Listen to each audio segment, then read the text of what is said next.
Well, I know that this week that we watched two movies this week. Well, we watched a couple things, but particularly two movies. Um, Which is funny because my friend's husband looks just like Serge. But nice. yeah, Um, but we watched first we watched as a little well, we watched the second, but I'm going to talk about it first. As a little late tribute to Anne Hesh. Um, and plus, I realize that we've had a stunning lack of Tommy Lee Jones on the screens, and it just hit me, and I was just like, "Well, we got to rectify that." Because when it comes to Anne Hesh, personally, I would say that her best movies, The 6 Days, 7 Nights, was Harrison Ford. But I'm like, I don't want to. I mean, not that I wouldn't want to watch that again. I'm like, what else? What else is there? And I'm like, I'm definitely not putting on. She was the one in that fucking Psycho, right? The yeah, on the bad one. Yeah. remake. I'm like, I could put that on ironically, but I don't want to be too big a dick. It's not that it's bad; it's that it's a shot-for-shot remake that serves no purpose. Exactly. I was explaining that to my wife the other day because I'm like, she's probably mainly known for 6 Days, 7 Nights, and I'm like, or the Psycho movie, but that's not for good reasons. But I'm not gonna put the blame on her because she's not the one that decided to make the movie. All right, she just showed up for when they were casting. That's not her fault. Yeah, I still need to look into the backstory of that because who thought that was a good idea? I believe that I don't know whose idea it was, but I believe that the mentality at the time was younger people won't watch black and white, so let's make something now. You see, that worked with Night of the Living Dead because it told two different stories, and that's perfectly acceptable. But what Hmm. you didn't learn, studio, was that Psycho was too good as it already was. And if anything, just give it the artificial color treatment if you're worried about it. Hmm. Now, well, let me think here. Now, I could be getting something mixed up, but was it either Anne Hesh or is there another Psycho made movie? But isn't there someone where somebody's related to the original actress in the original? Is Anne Hesh related to one of the original? I feel like that was a thing. I could be totally wrong, but I feel like because I was just thinking about the joke I was making that she just showed up for the cast or role audition, but I'm like, maybe she might have done it because she was related. I think it was her mom or something like that. I could be totally wrong, but I feel like there was something in there about that. Jamie Lee Curtis's mom was in it, and that's the only one I can think of. But Oh, maybe okay, maybe that was it. Okay, maybe I'm blending two stories where Jamie Lee Curtis because her mom was okay. Maybe that's what it was. I was just like my brain was fucking mixing things. Okay, but I knew that there was something around that being somebody's mom. Okay, all right. yeah, yeah. Although that would have been funny if they got Jamie Lee to play in that, but that would have I tanked her think they career. probably would have asked her first, and I think she was smart enough to be like, "Fuck no." I'm still counting that True Lies money I just got. What are you Mm, talking about? um, but no, so we just that was a really long way of saying that we watched Volcano. Yeah, But like I said, we watched it because for Anne had so that's how I started. I said for Anne. I was very very for respectful him. about it. But you know what? I got to tell you, I think that I've only seen this movie once when it came out, and it was like on HBO.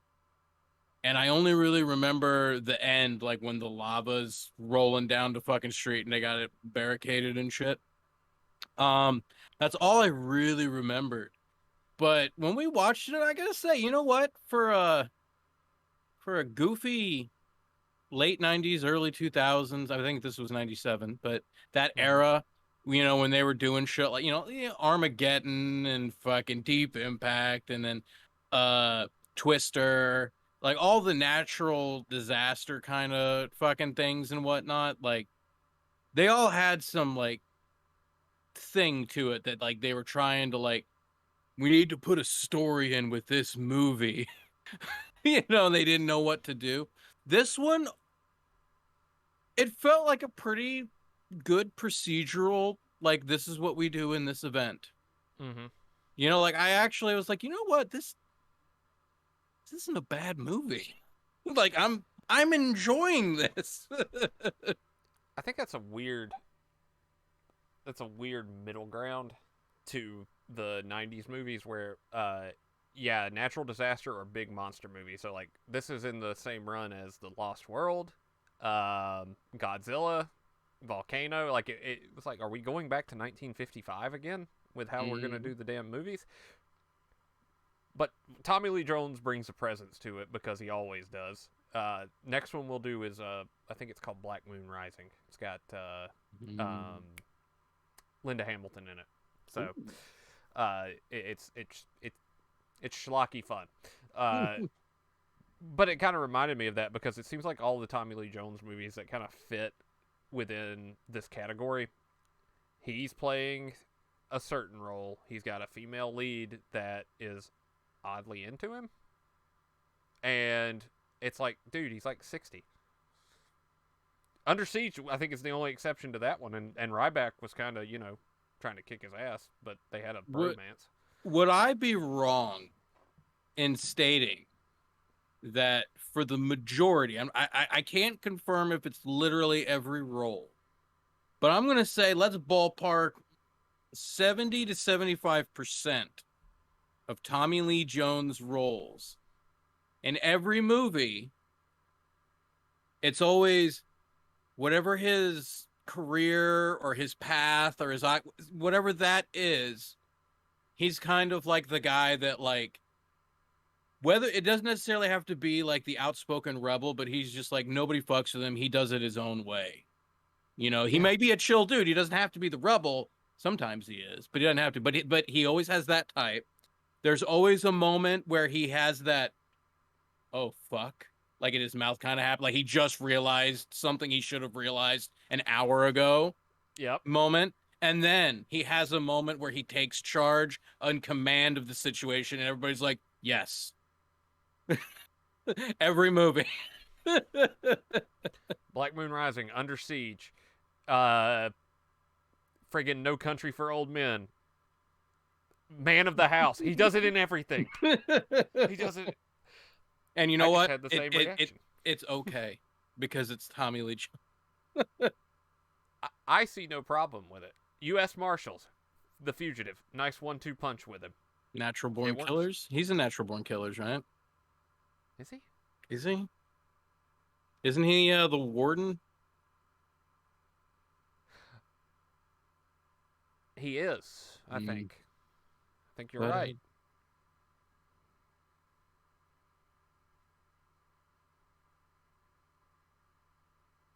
See, I know Woody Harrelson and Juliette Lewis. Yeah. Yeah. Robert Downey. Warden Dwight McCluskey. Why is he not on mine? Rodney Dangerfield was the fucked up dad. That's right. No. Yeah. Why is he not on mine? I don't know. Weird. Anyway, Tarantino movie too. Natural Born Killers? No, that was Oliver Stone. But Tarantino wrote it. Oh, you're right. I see it. You're right. Oh, you're right. That was it. That was when he was still willing to sell his scripts, I guess, because he did True Romance, and this I think came out around the same time. But yeah, Volcano was surprisingly good. Like it didn't have the schmaltzy, like I mean, like they did have the little romance between her and Tommy Lee Jones, but it wasn't like Ben Affleck and Liv Tyler and Armageddon. You know what I mean? Like they weren't eating animal crackers off of each other under a orchid tree. Want to miss a thing. Yeah. But no, I actually doggy. I was actually surprised. And I recommend Volcano. It's hot, man. It's hot. We watched another movie. And this one I had been wanting to watch for a while, and it finally hit the streamings, so we watched it. But we watched The Black Phone. Well, you watched The Black Phone first, even though I was there, but I had like 3 hours sleep that day. Yep. But I woke up and I watched it this morning, and I liked it. It hit creepier notes than I expected it to hit. It wasn't like the best thing I've ever seen, but I'm glad that shit like this is getting made still. Yeah. I think it's like that time where Stephen King had a movie coming out every year or so in the 80s. We need more of that. Yeah. Speaking of which, Joe Hill. Yeah. I believe that I think he wrote the story, or it was based off something that he wrote. It's But his novel. Yo D, what up? We're talking about Black Phone real quick. Welcome in, sir. Welcome in. But I have to say, Year the Hawk still going strong, man. He fucking, I mean, essentially, they were just like, Ethan, did you see Joaquin Phoenix Joker? And he was like, yeah. And they're like, do that, but child killer. And he's like, okay. Can I wear this cool mask? They're like, actually, yeah. And we're going to get 3 more made for you. Yeah, that was one thing I did like. I did like the changings of like the eyes, the mouth. Like he was either happy or sad. Like you really got a sense of like facial action and like read out of that, even though you weren't truly seeing his face. Like you see it once, without anything on when he's out and about, and I think when he abducts the kid, because he's just got like paint on his face but no actual mask. But that was You know who made it? The you mean Mask. the oh no, I don't know who made the mask. No, Tom Savini made the mask. that's right. My wife pointed out his name in the credits. Awesome. That makes sense. Okay, awesome. Cool. Um, sir, I only have one critique of this movie. Yeah. One critique of this movie. Now, folks, I kind of have to go into some spoiler territory for this one. So if you've not seen The Black Phone and don't want shit spoiled for you,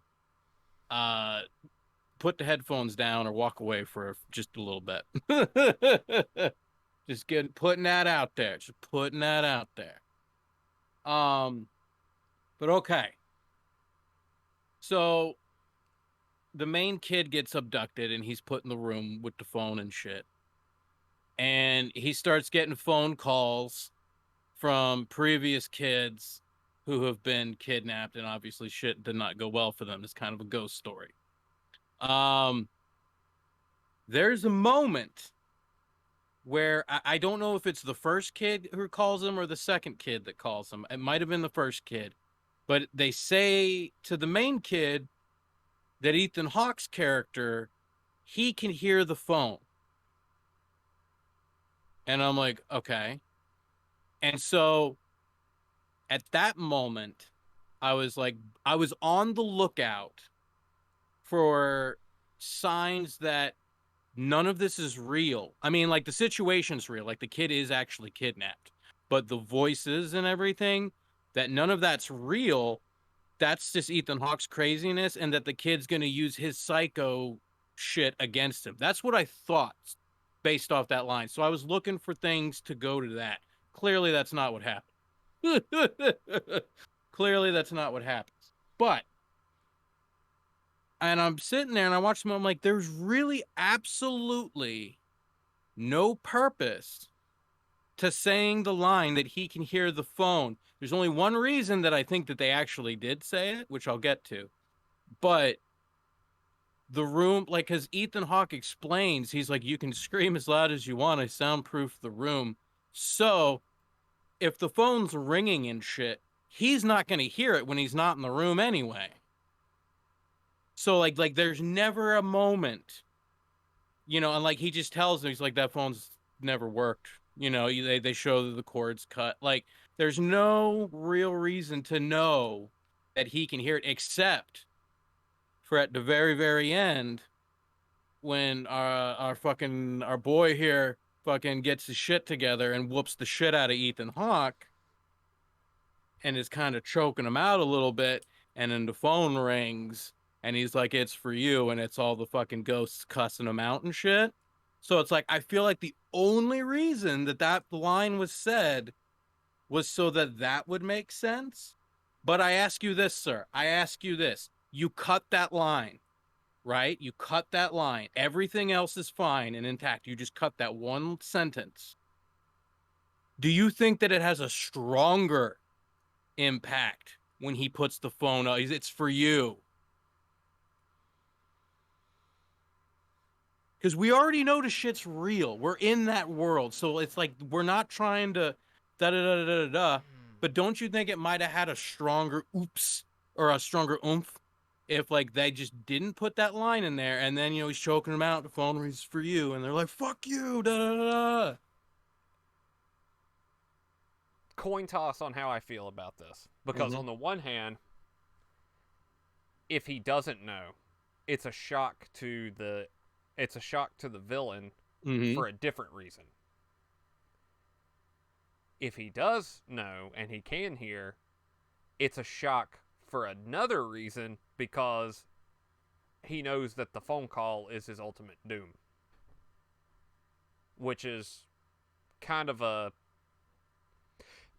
that's like a cat playing with a mouse before it kills it at that Mm-hmm. point, which in a way is a little bit more powerful, but also, yeah, you shut the whole door. Just there we go. Now I don't have to get up. Now where's my soundboard? Fuck. Somebody I'll, close the fucking door. I'll pull the clip in a minute. Uh, But but anyway. I I think it's kind of a double edged sword, because on the one hand, yeah, I do agree. If like you don't know what that is, or he's gonna be shitting his pants for a different reason, because he's like, that phone hasn't worked. It's Mm-hmm. literally ripped out of the wall right now, and he's beating the shit out of me with it. I don't know why he sounded like Walter Cronkite. That's my bad. Um, but yeah, on the other hand, though, him knowing, that's like, I think that's kind of foreboding. I could go either way with that, if they cut the line or if they left it, but there's something kind of foreboding about that, because he's like, I know what's on the other end of that line, and Well, I know where I'm at. that's the question though, because then I feel like if you leave the line in and that he knows, you you start going down a rabbit hole that could undermine the whole movie, because you're like, okay, so if he knows, like, does he pick up the phone? Do they talk to him? Like, why would they talk to him? And if they do, are they just cussing him out? Like, what's going on? You know what I mean? Like, I'm like, why would he know? I mean, like, you clearly see that something is already messed up with him anyway. So you don't need the extra he knows. You're just like, something's already off with that dude as is. Third option, because those kids have to think linearly whenever they call him. Mm-hmm. Maybe he could hear the phone with that one, and that's why the line was cut. Yeah, see, my wife went on this long explanation of it, and it made sense. I just couldn't. I have no way of duplicating it right now, but she did kind of go along those lines too. Um, she did focus on the fact that it was cut and that it showed it was cut, and she felt that it did play into that aspect of things as well. Um, the only thing that I question, and I'm not saying it's a bad part of the movie or anything like that. It was actually kind of cool, and it actually, if there's well, okay, there's two things that you can tell that Joe Hill is the son of Stephen King. But the one thing that's like, that the mainstream critics would be like, "Oh, yes, this is definitely a King thing." When he was trying to kick out the freezer and stuff like that, but then he knew to use the steak for the dog, where it was just like, I'm like, that's kind of like forward thinking. I think that they didn't intend on him actually getting out of the freezer. Like, we know he's gonna need that. Yeah. Um, but then what should we call it? The other thing is man, those kids were vicious. They just love some vicious children. The King family really hates bullies. And you can tell it part 2 was probably the worst I think they've done on film. Not worst, like worst representation, but like those bullies were like that was, from my understanding, that's about as close to the novel as they've gotten with that kind of thing. Yeah, I actually thought that he was scarier in the first part as a kid than he was as an adult. Like in the new ones, like Oh yeah. I mean, he you expect him to do what he's gonna do. You just don't know how much farther they're gonna go in part two. But I'm like, I really didn't expect them to go that vicious with the fucking bully. Like that kid was In the opening, that I kid needed help. I I was like, Jesus Christ. That is, if that is, because I haven't read a Stephen King book in a while. I Hmm. couldn't remember it being that bad, but between that, the other bully, the one that, well, everybody's already seen it, the one that they had from their childhood that got blamed for the killings Hmm. were going around. He's already, I mean, that's like a 1-2 punch of bad. And holy shit, I just realized, spoiler for Black Phone, I guess, again. Ethan Hawke's brother is also in it, part 2. Oh, okay. Okay. So, okay, that guy's got a connection. Funny story about him. He used to date a friend of mine. Um, the only other thing about that movie that I'll really kind of say, is there was one moment that I was kind of hoping was gonna happen, and it was getting to the end of the movie, like he was already out of the house. Ethan Hawke was dispatched and Mm-hmm. whatnot. And I was like, oh no, they're gonna fucking shortchange me on this. I'm probably gonna be one of the very few people that's gonna nitpick about like not having a resolution to this one small plot point. And and it was the relationship between him and his dad. And because the whole movie is about this kid having to stand up for himself. Mm-hmm. That's his arc right there, is like not standing up for himself. He's in the situation, he's got to stand up for himself or else he's gonna fucking die. And the dad, who was fucking Daniel Faraday from Lost, that fucking tripped me out.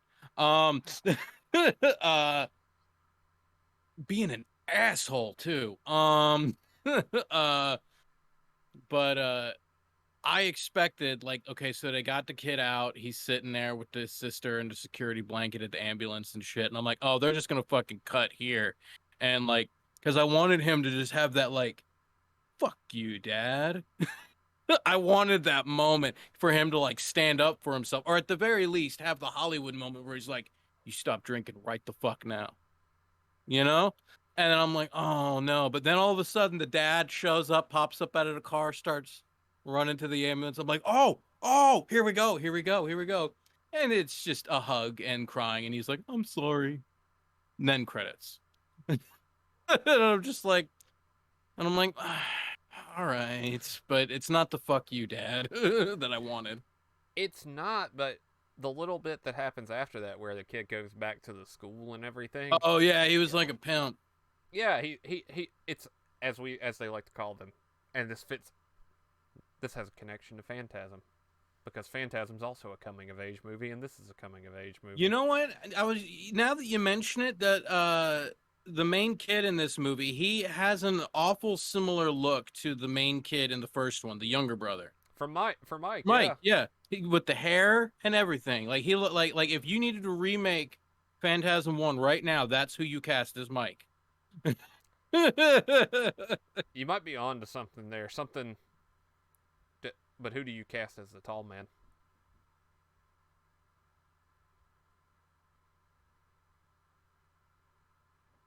You gonna say Ethan Hawke? No. What is it that Dan Aykroyd? Something from our childhood. Something that we thought that never could hurt us. Mark Summers.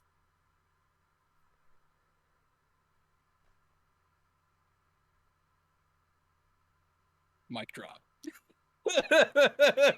I'll watch it. I'll watch it. Yeah, yeah. Oh, oh. um, that's just that has some staying power right there. Anyway, Yeah, Jesus. Black Phone. I recommend it. It was good. It was a good watch. It was fun. A lot of people said that they didn't like the ending, but I didn't. It wasn't a King ending. He didn't have that flaw with him. I didn't think there was no giant spider. Um, uh, but no, it was all right. It was just it's a kidnapping story and a ghost story. That's really at the end of the day. Yeah. I the King name is attached to it in one way, and you kind of know what you're gonna get with that. And I think that's really all you need to know. If you like that kind of thing, go for it. And if you don't, maybe step outside of your comfort zone because I think it is kind of a. Would you call this a? I don't like using the term because it's always used negatively. But do you think that this is a gatekeeping movie for like that particular style, where it's like you have to pass the gate? So if you like this, you'll probably be able to get into stuff in that genre. Hmm. Yeah, because there's some tough scenes in here, but they're nowhere near as some of the tough shit that we've watched on here. Mm-hmm. So it's like if you need training wheel tough scenes, and I don't mean that in a haha cutesy light way. Like there's some legitimate hard shit to watch in here. Mainly, like I said, because I don't like shit happening to kids, and that's pretty much the whole premise of this movie. Um, I'm glad they didn't take it in one direction. They made some slight allusions to it, but they never committed to it. I'm like, that's the way that made me feel better, and I actually like how that was done. Um, I think I know what you're talking about too. yeah. Yeah. Yeah, it went from fucking Ethan Hawke to Jared Fogle real fucking quick. um, I was gonna make another Subway joke, but I'm not. I'm just gonna leave it alone. Anyway, Thank you kindly. but yeah, no, it's good. Yeah, I would say this is a good one to start with, and then you could venture into more dangerous territory should you feel the need. But if this one gets you, then probably don't watch half the shit that we talk about. When I do controversial movie month, don't or Last Don't. House on the Left month, yeah, please probably don't want to come by.